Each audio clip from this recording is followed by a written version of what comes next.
Then students, moving forward, question number 4 says how does phenols react with nitric acid, sulfuric acid, sodium hydroxide.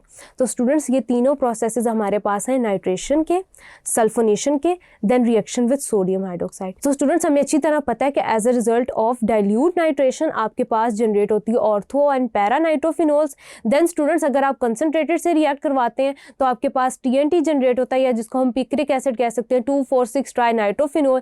Then student sulphonation के case में हमें पता है कि lower temperature की case में आपके पास ऑर्थो प्रोडक्ट जनरेट हो रही होती है, जबकि आपके पास हाई टेम्परेचर की केस में पैरा प्रोडक्ट जनरेट हो रही होती है। Then reaction with sodium hydroxide, students हमने डिस्कस किया था कि फिनोल जब रिएक्ट करता है सोडियम हाइड्रोक्साइड के साथ तो आपके पास सोडियम फेनोक्साइड आयन जनरेट कर रहा होता है। तो स्टूडेंट्स ये तीनों रिएक्शंस एज इट इज आप इनके प्रोसेसेस के साथ, ये सारी प्रोडक्ट्स के साथ और जो रिक्वायर्ड कंडीशंस इनके लिए हैं उनके साथ आप लिखेंगे, जैसे हमने डिस्कस किया था कॉन्सेप्चुअल वीडियोस के अंदर।